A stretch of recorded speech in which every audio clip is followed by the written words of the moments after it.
Just a couple of things I want to say very quickly. I'm a big sports fan, and I was looking today at the baseball scores, and I was thinking, I can't remember a time in my life when the Bucks had the best record of all the teams in the NBA, and the Brewers were within a half game of having the best record of all the teams in Major League Baseball. And I'm thinking, this is a good time for sports in Milwaukee, so please bear with me on this.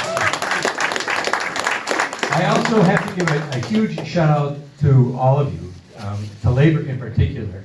I'm sure as many of you know, it was a couple weeks ago when the Democratic National Committee announced that in 2020, for the first time in the history of this city, for the first time in the history of the state of Wisconsin, a major political party, namely the Democrats, are holding a national convention in Milwaukee. Yeah, boy.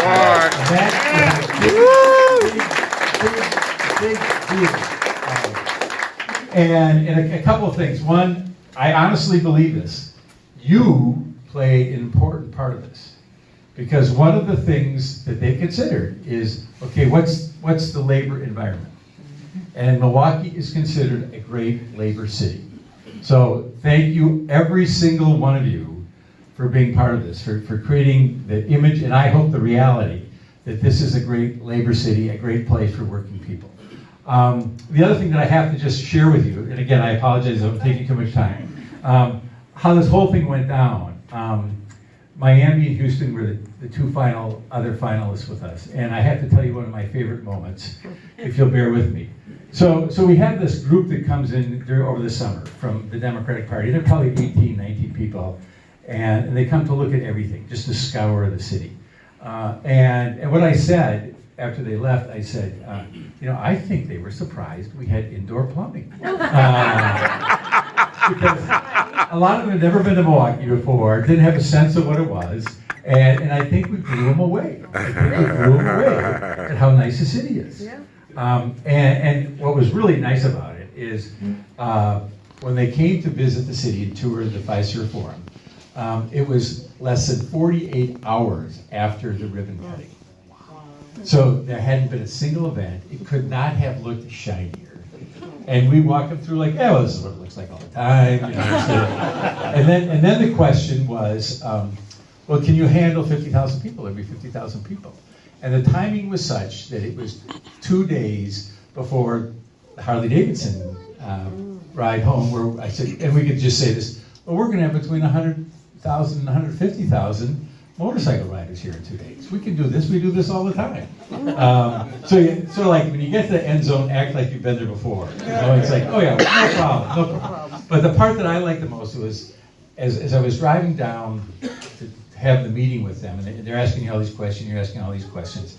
I was literally in the car, we were parking the car, and I started thinking, okay, I gotta look and see when was the last time they were in the Midwest, when the Democrats were in the Midwest, and it was 1996, they were in Chicago.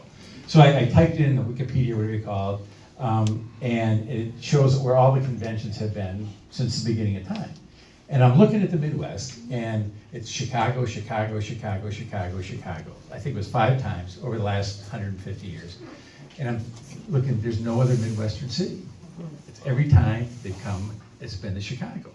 And so I looked, and the last time they were in the Midwest was in 1916 when they were in St. Louis. So then I flip over to the Republican National Committee Convention, and they've been to Kansas City, they've been to Cleveland, they've been to Detroit, they've been to St. Paul, just in the last quarter century. So we're in the meeting, and again, you're sitting around all these people, and you're making your pitch. And I said, I studied this. And the last time the Democrats held a national convention in Milwaukee, in the Midwest, outside of Chicago, was 1916 in St. Louis. And I can see the woman who's doing the search, writing this down. And I'm thinking, yes, I've connected. And when they made the announcement, they had the press release. The first sentence in the national press release was, the Democrats are proud to announce that they're going to have their 2020 convention in Milwaukee. This will be the first time since 1916 that the Democrats have held their convention in the Midwest outside of Chicago. And I thought, it was my extensive research while they're parking the car is the second sentence in this national press release. So I had to brag about it. But that's not why I'm here tonight. I'm here tonight for Annie. And as we all know, Annie, young Annie, Annie who's still on probation in my mind, has decided that even though she is very, very young, that she wants to move to the next chapter of her life. And she is someone who has, for as long as I've been involved in public life, been someone who has been a great advocate for working people, who has been someone who speaks truth to power, someone who cares about this community, and someone who takes her job very, very responsibly. So I want to thank you very, very much. I'm at the point in my career where it's not that much fun wishing happy retirement to people who are visibly younger than I am. But that's happening here again tonight, once again. So if you will bear with me, now I have to do my official work, or I get to do my official work. So please bear with me. And as I read it, you might think she died. She did not die. But please bear with me. This is from the Office of the Mayor, City of Milwaukee Proclamation. Whereas, the City of Milwaukee proudly joins family, friends, and colleagues in commemorating the distinguished career of Annie Wacker on Wednesday, April 3rd, 2019. And whereas Annie, during her extraordinary career, served the Milwaukee Area Labor Council in a variety of different roles, including an elected officer, community liaison, and vice president.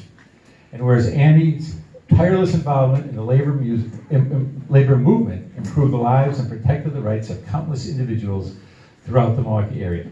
And whereas Annie has earned the enduring praise, respect, and gratitude of her colleagues for her professional standards, remarkable work ethic, and dedication to public service. And whereas the City of Milwaukee commends Annie Wacker for decades of dedicated service and leadership, recognizes her outstanding contributions to the community, and wishes her a happy and healthy retirement. Now therefore I, Tom Barrett, Mayor of the City of Milwaukee, do hereby proclaim today, Wednesday, April 3rd, 2019, to be Annie Wacker Day. Yeah!